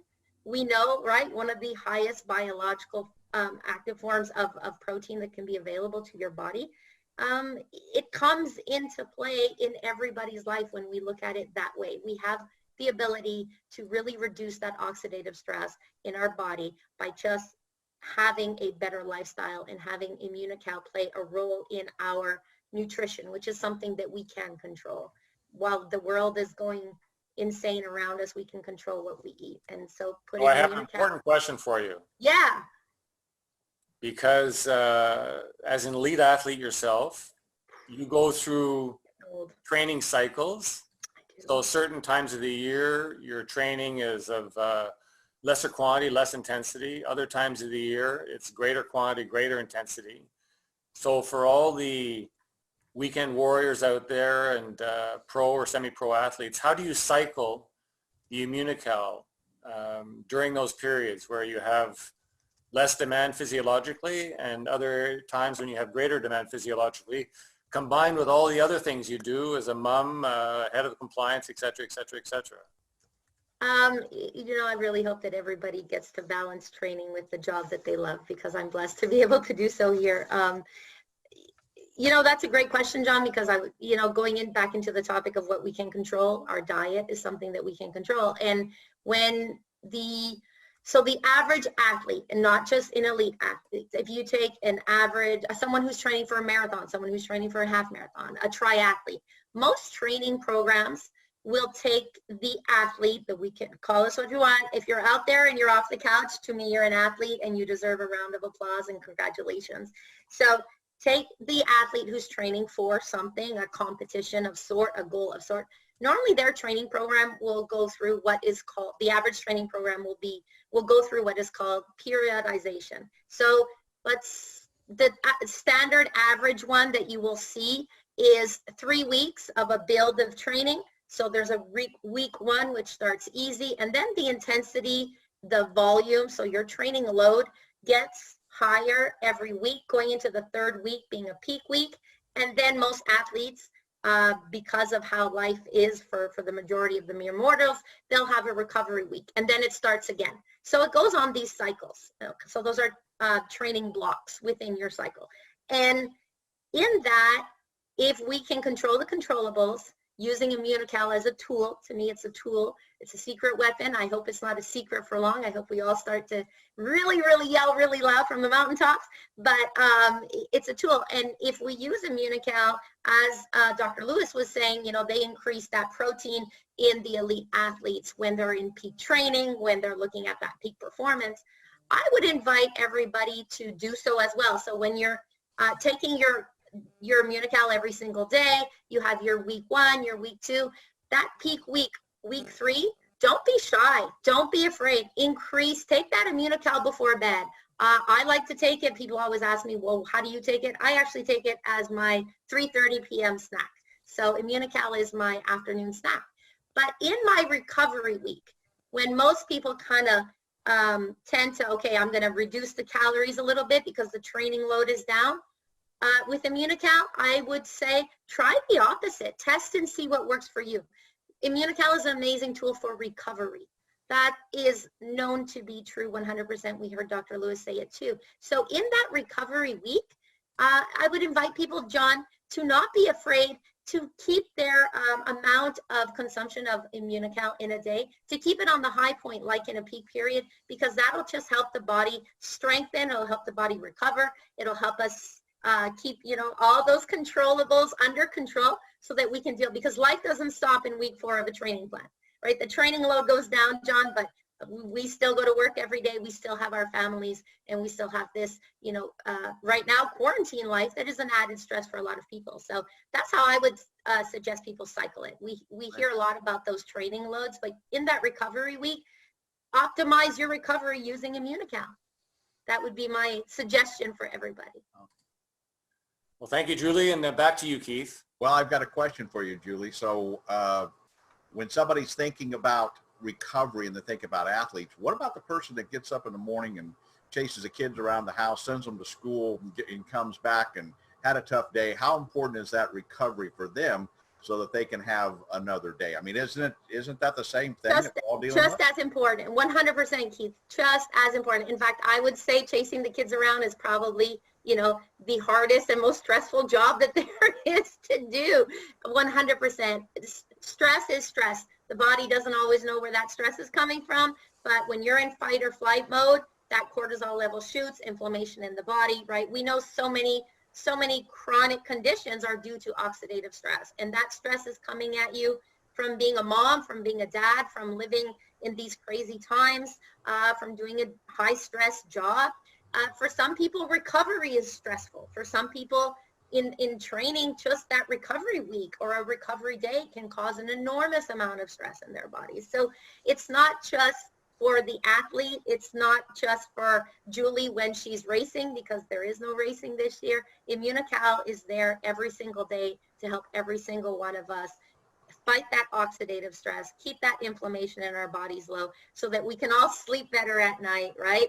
And we can all have a better lifestyle. That is what it's here to do. It doesn't matter whether you're training or not training. Life deserves to be lived to the max. So let's recover properly so that tomorrow is a whole new day and it's a blank page and we can make wonderful things happen.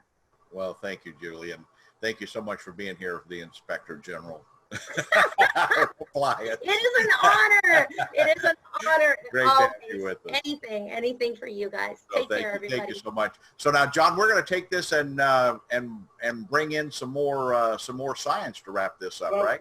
Well, we are, but before Julie leaves or John leaves, not that I hope they're not leaving, but we have a question. We do have a very large new group of people on. A lot of them are weekend warriors. They're the 2 or 3 time a week gym person that maybe is doing a 5K or some other athletic event, nowhere near as intense, obviously, as the people Dr. Lewis works with or either of you, for instance. But that 2 or 3 time a week person, you know, that goes to the gym, maybe they walk a little bit, maybe maybe they have an aspiration of, you know, I'm using a 5K as an example, there's a million other examples, but you know what I'm saying. What's your advice to them, Julie, or John, or both? Whoops, Kate, you got to put her audio on. Keith's got my back every single time, John. There you go, you're on. Always. Okay, so for the person, sorry, just repeat that because I was concerned about my knee. So for the person who's training for a 5K. I'm just using a 5K as a simple example, right? Because most people, they decide they want to run, you know, they don't start with a marathon, they start with a 5K, right? Or they start with, you know, they want to play racquetball or tennis or something. Maybe they haven't done anything for years, but they're back at the gym, right? Especially during this pandemic when people are saying, hey, let me take care of myself again. Maybe I have a little bit more time. What's your advice in terms of usage for them? How many times per day? You know, before or after workout? You know, all those kind of questions. I'd like you to answer that, and also John, and then we're going to get to Dr. Gutman, and I know he'll have a comment on that as well. So, well, you know, John, to answer that, I'm actually going to quote my good friend, John Molson, because I have heard John answer so many questions about IMMUNOCAL and over the years. And I think John's answer that I have heard the most is what I default to now all the time. Just take it. So it's basically that. If you're going to make it complicated, just take it, simplify it, and keep it simple. How I take it and how I would always, like I suggest to my husband, and of course my son has, you know, plays hockey like yours does. I take my IMMUNOCAL after my training. So I'm a person who trains in the morning, very early in the morning before I start my workday, get my stress out, get into that so that my training is done, and then I can focus on being over here in compliance at Immunotech. So I take it right after my training. So we all heard about that famous window after your training. I believe that that window exists to allow me to recover and start that recovery process immediately. So whether if you've just gotten, off of the couch and just started training for a 5K, John, like your point, I would suggest that whether you take your IMMUNOCAL first thing in the morning or you do take it at night before bed, like a lot of people do, be sure to get your IMMUNOCAL in also, or your platinum in right after your training is done, because that way you kickstart that recovery immediately in your body, and you will have a better day for it and a better tomorrow, more importantly.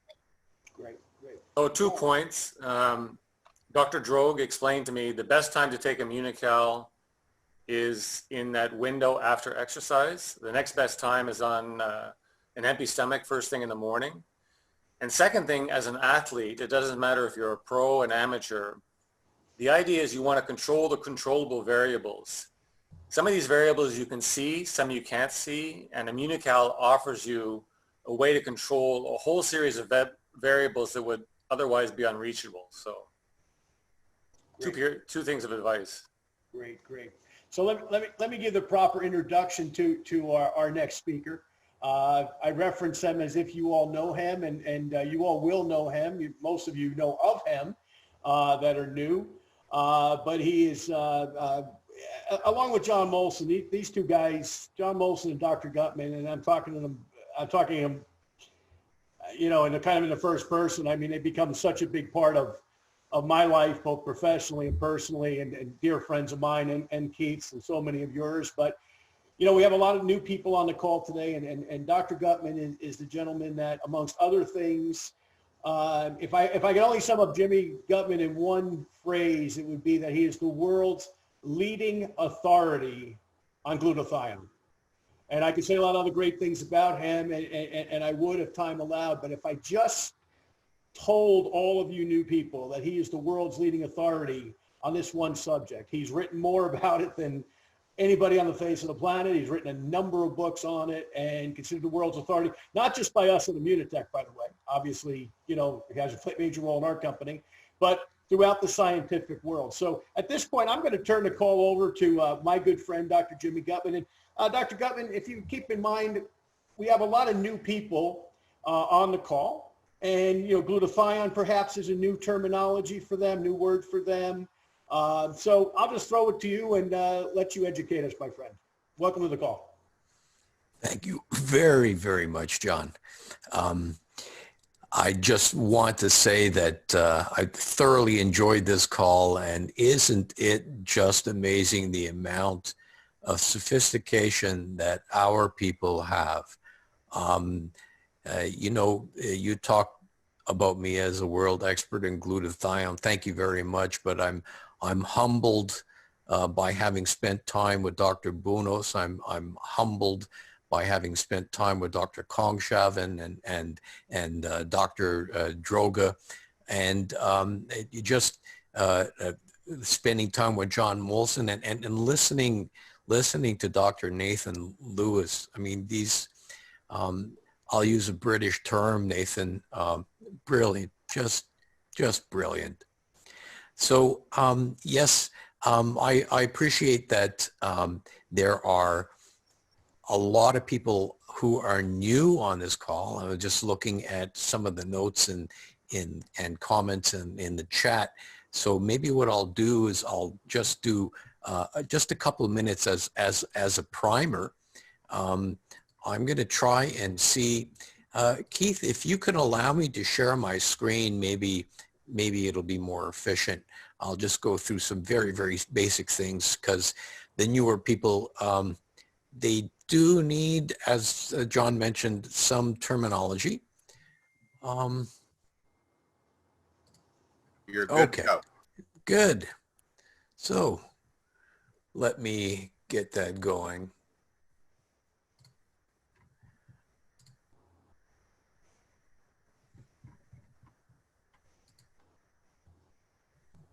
Are you seeing? Yes. Okay, good. So we'll go back to what is IMMUNOCAL? I mean, there's a lot of people new on the call that are just wondering what it is that we're looking at here. Now, IMMUNOCAL, it's a protein. You probably picked up on that, but it's not just a protein. There are so many tools that we use to measure the quality of a protein. For example, the term called biological value, which is a reflection of how much of that protein is essential amino acids or non-essential amino acids. Just let me keep it simple. There is no more important edible protein with a higher score on so many different measurements than IMMUNOCAL.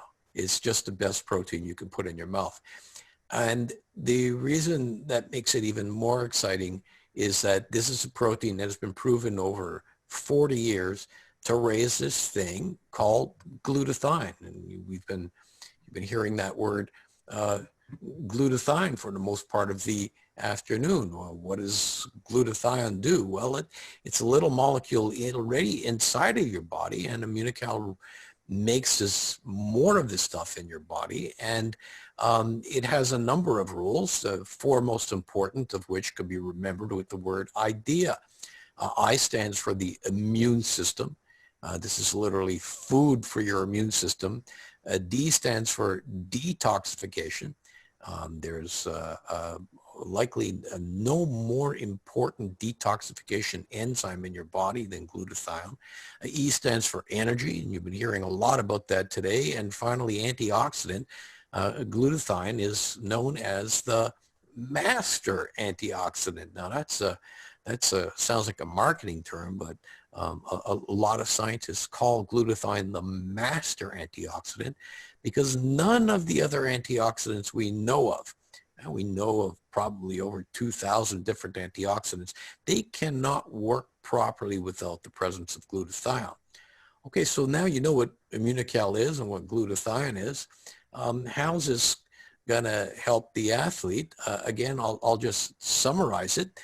It's going to help the immune function, recovery. It's going to help your muscles and your muscle mass. And ultimately, what we want to see is an improvement in performance. When we look at immunity and the immune system, Dr. Lewis had showed us a very interesting graph that also showed this climbing up the hill and then crashing down off the hill. You want to find yourself at the top of the hill. With no exercise, you don't have the best immune system. As you build up your exercise, your immune system also it responds to this and behaves better. And people who are doing regular exercise have a stronger resistance against viral diseases and other infectious disease. But as Dr. Lewis showed, that if you overtrain, you can see a crash in your immune system. So that's a kind of a simple way to look at it. And what we're trying to do is get you right up on top over there. And we're looking at recovery in athletes. We're looking at not just the acute injury that you're going to see, a guy spilled out on the field, but even things that you aren't going to see on your television, the soreness that the athletes are experiencing the day after, and the chronic stressors and all the other things that you would imagine are going to cut into the performance of an athlete. Maintenance of lean mass is a very, very interesting one. Everybody is trying to increase their musculature, not just for aesthetic purposes, but for functional purposes. But again, training a lot, overtraining, and certainly not addressing your nutritional needs can lead to a loss of muscle mass. This is very interesting. This is a picture of an NHL hockey player at the end of the season. Of course, we've had a shortened season. Now we finally got hockey back now. We probably have the healthiest hockey players we've ever seen in the playoffs, but many of them go into the playoffs looking like this. And for the Europeans and the people south of the border, or south of the American border, looking at soccer players, you can lose 20 pounds or 10 kilos over a season. And when we look at the glutathione and the major amino acid that raises glutathione, cysteine, there are a lot of studies that just describe how raising glutathione and raising cysteine is going to increase the actual size of an individual muscle cell. We also, this is our famous study from 1999. It was just taken a bunch of university athletes, splitting them into a group, putting one half on IMMUNOCAL and one half on a placebo, putting through the same exercise program for an entire summer and bringing them back at the end of the summer. We were able to demonstrate an increased muscle strength of about 13%. Now, what does that number mean? If you speak to John and Nathan and Julie, they'll tell you that in high-level sports, for example, the Olympics, the difference between the gold medal and the poor slob pulling up 6th place is often 1% or less than 1%. So increasing strength and endurance of 10 to 15% is a remarkable number. This caused a lot of people to pay attention. It caused Nathan Lewis to pick up the phone and call Immunotech to find out more. And with all of this under our belt and all of the research we've done under our belt, Health Canada, which is a very conservative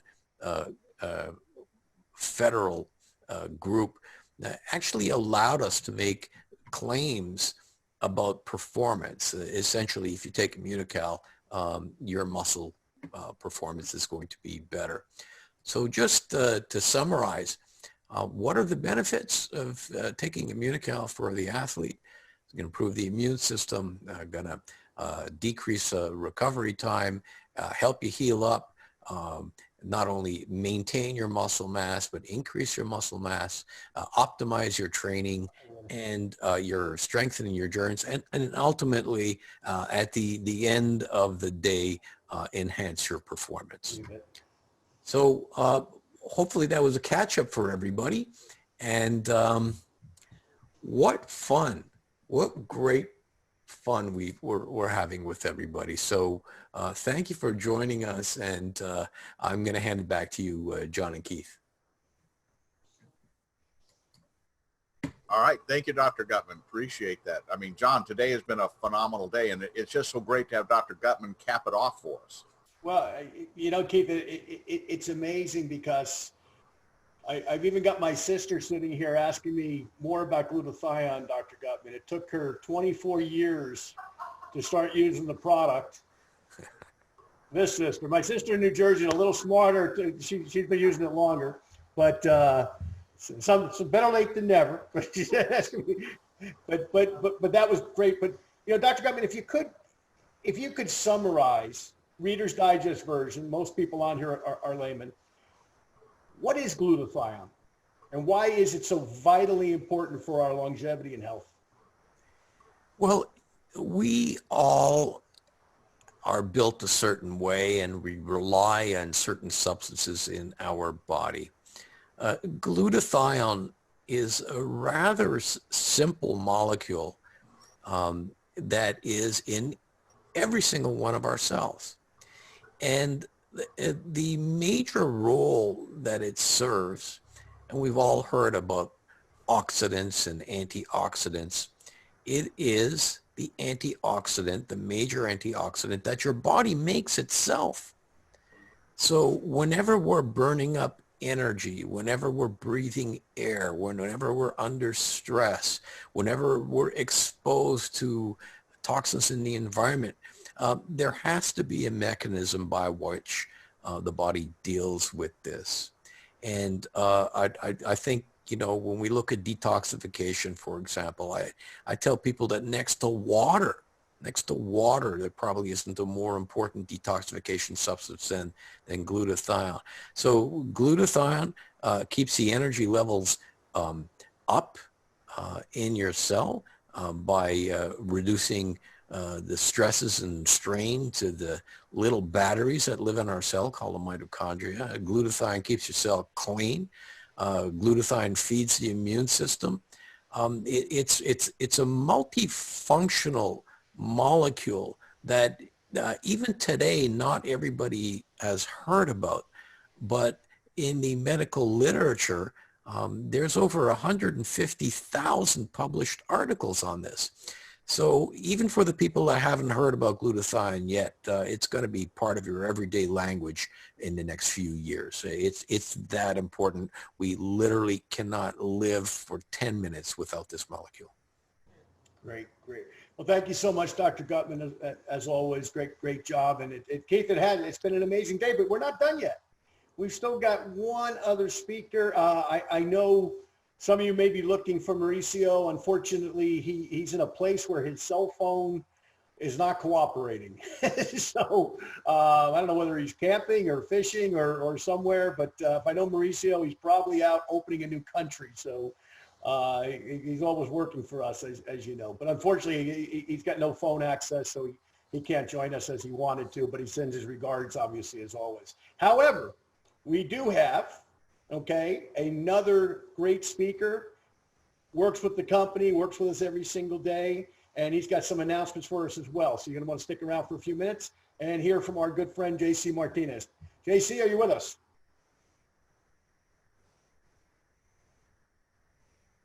What? Yeah, he's unmuted. He's there. Okay, unmute him. He's just hiding out. That's all. We're going to put him to work. I know he's in Houston, so and it's 100 degrees in Dallas, so I doubt he's out fishing today. JC, what happened to him here? Okay, hold on a second. Technical difficulties.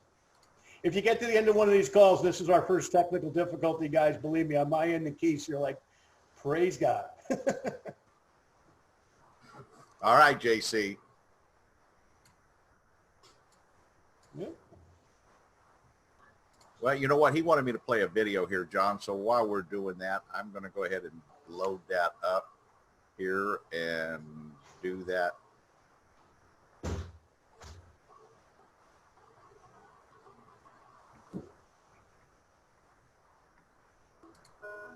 We have only one life to live. Just one. So, live better. Live your best life. And make a difference. We can show you how. Because living better is in our DNA. Because we are inspired to enhance lives, including yours, with everything we have to offer. Vitality, a vibrant community, and prosperity that matters. Because we know our purpose, and we live by it. We are all about happiness, integrity, science, celebration, and family. So let us celebrate together, being the best, living our best, by creating the lives we have always envisioned. Because together, we can discover the joy of finding our own potential. Because we are IMMUNOCAL. We are all IMMUNOCAL. Can you hear me now, guys? Yes, we can, JC. Go ahead. There you are. I am here since the very beginning, Mr. Hooper. I know, but you were hiding out. We couldn't see you or hear you. So, see, I was able to play your video. I mean, that's an amazing way. Things are coming together. You know, JC, people talk about right place, right time. You know, I think I was looking at I think we've had, over 3,000 new people join already so far this month of August. I mean, isn't that an amazing time? Amazing, amazing. Believe me, I am so happy. Mauricio is so happy, and he's so sad that he cannot join us because, his cell phone is not working. And as you can see, my computer was not helping us at the very beginning. But I'm here, and, I am just convinced that after all we have heard, there is no doubt that we have the best product. IMMUNOCAL is unique, just like each one of us. And I want to thank you for the time you take to be at this event. It's really amazing. And I want to talk to you about July. The month of July established a new record in sales and in the number of recruitments of consultants and customers. In July, imagine this, we celebrate 71 new diamonds, 9 new executive diamonds, 4 new platinums, and 4 new senior platinums. Believe me, it was amazing at the end of the month, you know, how the people were like celebrating and posting all these Facebook pictures, you know, regarding a new rank. We also celebrate almost 1,400 earners for the incentive trip. That means that around 1,800 people are going to be in New York and in Ishkaret, depending on the country they are signed up. So we are really, really happy, really, really happy. You know, every day we are happy, but at the end of July, we were really happy because improving people's lifestyles is an important part of our business, and we are doing it. Your teams are growing, and we have more people getting to know our project. Today is the ideal time for people to get to know IMMUNOTEC. Today, it's a time to get along by sharing our product and our business opportunity. I want to invite you to continue attending these spectaculars, and at the same time, I want to continue insisting that the business opportunity we have is a great opportunity for everyone. That is why I ask you to continue inviting more people to meet and discover the benefits they can obtain when taking our products. Also invite them to be part of your team. All of us who work in IMMUNOTEC want to collaborate and be part of the success of each one of you. Thank you. Thank you very much for being part of the IMMUNOTEC family. Thank you, John Soleder. Thank you, Keith Hooper, for, you know, putting place in these spectaculars. And thank you, of course, to Dr. Molson and to Dr. Lewis for being this call, and of course, our amazing Dr. Goodman. So thank you everyone for being here, and thank you for doing July a spectacular month. And I'm thinking that August is going to be the same because we have the product and we have the opportunity to do a great, great business. So thank you guys for inviting me. Thank you, JC. And you know, I'm just thinking about, you know, those were the top end promotions of, you know, four senior platinums. How many new platinums?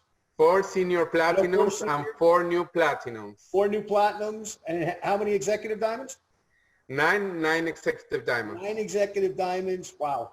So when you think about that, okay, we're talking about roughly 20,000 new people around 10 countries. 20,000 new people in the company in July. And think about that. Listen, as an upline, as a leader, as somebody who's has obviously a large vested interest in IMMUNOTEC, you know, it thrills me to hear, you know, new senior platinums, new platinums, obviously, but those are, you know, 8 or 10 people. But when I think about 20,000 new men and women have made a decision to build a financial fortress around themselves and their loved ones, and to use IMMUNOTEC and IMMUNOCAL as the vehicle to do so, it's amazing. It just, I know Keith and I have been here a long time. You know, we've spent the last 2+ decades doing this. I know some of you on the call have been here a long time. And it's testament to Dr. Bunos, Dr. Kongshaven, obviously, and the product that they built, to John Molson and Dr. Gutman for the guidance that they've given with that product and with that discovery over these many, many years. And also, of course, to our original founders, you know, Dieter and Chuck and John. And, of course, our new owner and leader, Mauricio Domanzane, and the great team that he's building, that people have that level of confidence that they're looking at IMMUNOTEC and saying, wow, that's a company that I want to be part of. And, you know, the great part, JC, is we know we're just starting. I know 10 countries. I mean, we look at some of the companies in our industry that are in 50 countries and 60 countries and 80 countries, and, you know, what that's going to mean. So that's great. Keith, I know you've got a couple of announcements, and come back to me because I got one other quick announcement. Yeah, so, we just want to share with everybody. Look, if you know, we got a lot of questions about how do you access the video from today? How are you going to be able to know about what we're doing? Get over to xyztools.com, www.xyztools.com. You register there. That's how we communicate with you out of that system. There's some information right there on the homepage, you know, there regarding some things that John and I have done together. Moving up 2020 is there, as other things, and this video link from what we did today from Dr. Lewis. I mean, wow, amazing, from John Molson, from Dr. Gutman. And, you know, even the director of compliance, can you imagine? I mean, there she has the only person in Immunotech that has her own Air Force of nuclear devices. But, you know, what an amazing day it's been, John. But once again, if your team doesn't know about it, what good is it? Okay, you know, once again, it's not the same. You know, the recording will be great, but it's not the same as being live. So once again, get over to www.xyztools.com. There's a place to register for emails that come out of that. And, you know, I'm going to open up on our favorite girl, Julie, there for just a minute and ask Maurizio to come back, or JC to come back here as well. You know, it's important to be here, right, Julie? It is critical to be here. Absolutely mission critical to be here and to make time for these, 100%. And the best way to know about it is go to XYZ Tools and get registered. XYZtools.com, 100% best way to know about it. And I will also give a little plug to John's Facebook page. He posts a lot of what's going on. And of course, if you're part of Immunotech, the Immunotech English Facebook page also posts all of these Zoomtacular. Morgan does a great job of making sure that everybody's aware. So yeah, just get online, find all these different places, and you don't want to miss the next one because it's going to be even better. Yeah, and to that point, you know, John, let's go to JC. JC, final thought there, and I want to get back to Mr. Molson for a minute. Just want to thank you another time, you know, because it's really important, as Julie says, to be here because we learn a lot and we can share, you know, this amazing project with everyone. We invite them. And they are going to fall in love with Immunotech and with you guys. So thank you very much. Absolutely. Well, John, do we want to share about September the 12th? Well, yeah, I want to see if John is, I think John is off. John Molson, if we can pick up on there. John, you still with us? I don't see him on there, Keith. Okay, he may have dropped off. I think so. I think I know. Another Zoomtacular on September the 12th. It's going to be different than this one, but it's just as powerful. And you're going to want to be here, folks. And if you don't know about it, you can't bite people. So once again, Facebook page, all the stuff that we have, John, for everybody. Well, and just a couple of points on there. You're right. XYZ Tools, we're using as kind of a sub-site in addition to the company site to promote things. You know, promote. You know, my first mentors in this business, you know, they taught me the art of promotion. Okay, so when Julie says my Facebook page is always filled with stuff, it's always filled with stuff. I went to the gym yesterday afternoon. Some of you probably saw me put 450 pounds on a bar and press it. What do you think of that, Julie, huh? I am always impressed. I'm always impressed. As John knows, my little guns don't lift very much. Well, Julie and I are always comparing arms, but I know I can out bench press her, but I know in a race. I'll run you any day, my friend. But you know, I use everything to promote. I use when I go to the gym to promote these Zoomtaculars. I use everything that I can possibly use, and that's what you want to do, okay? And obviously, you know, we got a big team around the world. You want to have a big team around the world. How do you get a big team around the world? Promote. Learn the art of promotion. You don't have to become a suede shoe salesman like Keith Hooper. You don't have to be good looking like JC. You just could be an ugly guy like me, and you can go out there and learn how to promote, and you can build a big business, okay? Now, XYZ Tools also has access to not only our book, but some of the other classics of self-development through our friends at Tremendous Leadership. So if you've never read the book that Keith and I wrote called Moving Up, you need to read it. It's available in Spanish as well as English, by the way, okay? You need to read that. Dr. Gutman's book. If you have not read Dr. Gutman's book, you need to get that as well. These are things in your arsenal to keep educating you. And that's what these Zoomtaculars really are. It's kind of like going back to school, right? I mean, I know a lot of kids are going back to school this week, including mine, kind of going back to school. They're getting on their computer for school. But anyway, point being, this is education, okay? Now, we've had an amazing day with Dr. Lewis. He did an incredible job. You know, to me, it's so exciting because, you know, I love sports, obviously, and not only doing them, but watching them and following them and everything else. I know a lot of you do as well.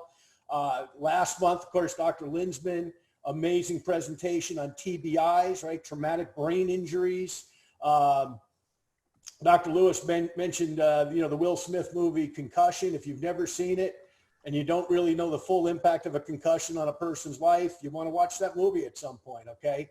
But more than that, you also want to be aware of the research Dr. Linsman and his team have brought to IMMUNOCAL. And then, of course, prior to that, we had Dr. Kongshaven, who is the co-developer of the product. So, you know, can't say enough about what she brought to the table as well. All of these videos are available for you, okay, on XYZ Tools and the YouTube channel and everything else. So we're trying to make all of these things available for your education, but also your distributor's education, okay? The more you know, the more weaponized you become when you're talking to someone. For example, I started this call today talking about when we started this 2.5 decades ago, we saw this product. My first introduction to it was my mom was sick. She got on this product as a result of a conversation with a medical doctor, okay? That's how I was introduced to IMMUNOCAL. So my first thoughts of IMMUNOCAL was this is for sick people, and it's for the immune system, it's for immune compromised. Here we are today with Dr. Lewis talking about the most elite athletes on the planet that are using and benefiting by IMMUNOCAL. Think of that spectrum. On the one hand, very sick people. On the other hand, very elite people. Okay, take those two people out of the equation, and the other 98.5% of people on the planet are neither world-class athletes or totally immune compromised. They want to make that correlation that this product is for everyone. And once again, the education that we're hopefully providing with bringing these great researchers to the table is to share with you, hey, there's people with these tremendous educations in specific topics of what the human body needs and the benefits of obviously glutathione, but more than that, the delivery system via IMMUNOCAL, right? And that's why you want to get all of this stuff. You want to study all this stuff. You want to listen to all of this stuff, okay? And the more that you know, the more powerful you're going to become. You know, I could speak about my friend, Dr. Ricardo Pelayo, for a second. Okay, Dr. Pelayo, as most of you know, is an amazing distributor. He's also a man, once again, from the medical field, was his original training. I can assure you, if you sat down with Dr. Pelayo, and he speaks very limited English, I can tell you in a heartbeat, everything that we just mentioned here are things that he applies to his business, okay? I could tell you, I could go through, you know, Rosa Pelayo and tell you the same thing with her. I could tell you we've got a new group of people that have recently joined us from Puerto Rico, and welcome to them. Bienvenidos, Puerto Rico. Okay, of professional network marketers. And guess what they're doing? They're studying all of this information and applying it to their business as they grow it. Follow? So what do you want to do? The same thing. You want to take those same things and say, hey, they exist for a reason. Use them. Take full advantage of them, okay, is what we want to do. So anyway, lots said. Been a great day. Thank you all for coming. Have a great balance of your Saturday. Put on your calendar September 12th, which is 4 weeks from today, I guess, Keith, or 5? What are we up to here? What are we? We got 3. 5 weeks? I guess it's 5 weeks from today. 5 weeks from today, we will be back together. We'll start getting announcements out about that. John is not with us, but I can tease. But you know what? Julie's there with smiles on her face. I think she knows a little bit about that doctor that's going to be joining well, us. I was going to say, Dr. Gutman is still there too. So either one of them, if they want to share a little bit about that researcher, just as a little teaser. Julie, are you aware of who we're talking about? Who's coming on the 12th? Oh, yeah. Listen to you. Okay. All right. Okay. Is Dr. Gutman still with us? The longevity study in oh, you don't. Okay. So I'm just going to say it as honest as I always am. Ladies and gentlemen, we are online. Most of you are in your home. The people you know are in their homes right now. This researcher, if we were to try and have him attend an event, so many people would be upset because they would not be able to be in that one location at that very specific time and day. And yet he is going to be right here online, Zoomtacular. You will not want to miss. Invite everybody you know, because it is going to be fabulous. And it is something that you would not be able to hear anywhere else, because it just would not be possible to get so many people into a room to hear him speak. Trust me, invite everybody you know. It's longevity. We all want to be young and, oh, I can't wait. I hope you invite me back, Keith. All right. And so September the 12th would be a good time to mark the calendar, not to go off and plan on doing anything else, right? No, be right here. Well, on the new link, but invite everybody you know. They got to get to XYZ Tool, so they get that. Yeah. Dr. Gutman? Can't wait. All right. Well, just tease us a little bit. All I got to do is keep a straight face. I think that'll be enough. Okay, you know what? Because I don't want to get in trouble with compliance, Keith. Okay, however, let me say this, and Dr. Gutman, he probably can't comment on it, but he and I have had this discussion. John and I have had this discussion. Keith, you and I have had this discussion. Foster, Wally, we've all had this discussion. What's amazing to me, I'm sitting in the back of a room in Toronto about 5 years ago, and we had Dr. Barry White, who's now 82 years old, Wally Kralik, who's now 78 years old, Betty Lyons, who she's a lady, so I won't say her age, but she's getting there with Wally. Okay, and I forget the two other people. Oh, Tom Aldershaw. Tom is there. Tom, raise your hand. Tom is 78. He doesn't mind me sharing his age. Not only is he 78, he's still riding his bicycle all over Barry, raising funds for the homeless, and God bless him for doing that. Okay, and I forget who the fifth person was, to be honest with you, and I'll think cognito after the call, and I'll remember. But I remember sitting there thinking, I've known these people. Some of these people came with me from a prior company. I've known some of these people since 1989. Okay, they're not getting any older, at least on the outside. Okay, that's not a claim, by the way, for compliance, Julie. But looking at them from the outside, when I knew them 25 years ago, they pretty much, a few more gray hairs, maybe, one or two more wrinkles, but I'm saying they are not aging like the general population. Okay, now I'm 59 years old. Okay, and I don't want to age at all, and I know I am slowly but surely. But at the end of the day, if I could just slow that down a little tiny bit. Like those people, when I sat in the back of the room looking at them, I'm saying they all have one thing in common. They take a product called IMMUNOCAL. Okay? They have one thing in common. So to Julie's point, okay, and Dr. Gutman's point, and they're both being little, what's the word? Coy. They're Cheshire cats. They're Cheshire cats tonight. Here's what I know with what Dr. Lewis shared today, with what Dr. Linsman shared last month, what Dr. Kongshaven shared prior to that, what Dr. Gutman shares on a daily basis with the field, okay? The one thing I know is this: we all want to live longer, but we also want a better quality of life in doing so, right? We don't want to be attached to machines the last part of our life or whatever. I want to go to sleep like my grandmother did and just go to sleep and not get up one morning. Okay, that's the way to go. You don't have a choice in these things most of the time.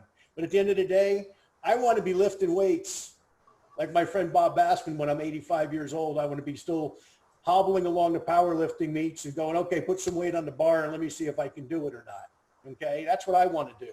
And I know darn well that one of the things that will help me to do that is every single day ripping that package open and drinking it, plain and simple. So anyway, now I know that, and you know that. What we need to do is between now and 5 weeks from now, let as many other human beings know that as possible so they show up. Because to Julie's point, if that gentleman were to speak anywhere in the world, I guarantee you the line would be out to the street to hear what he has to say. And he happens once again to be a big, big fan and advocate of IMMUNOCAL. So with that said, I said more than I'm supposed to.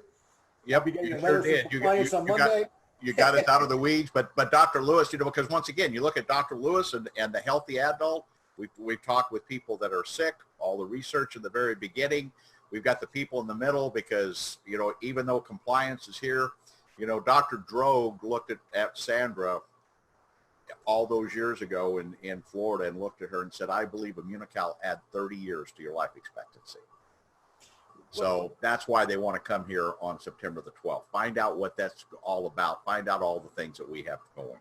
So we want to create a lot of healthy senior citizens cashing checks and promoting IMMUNOCAL the rest of their lives. That's one of my personal goals, as many senior citizens as possible, and people who become senior citizens during their Immunotech career, that we all will grow old together. And, you know, that's something, you know, once again, that we want to do. But anyway, enough said on that. September 12th, you got the date. We got 5 weeks. Let's promote. And once again, have a great balance of your weekend. Thank you, everybody. Have a great day.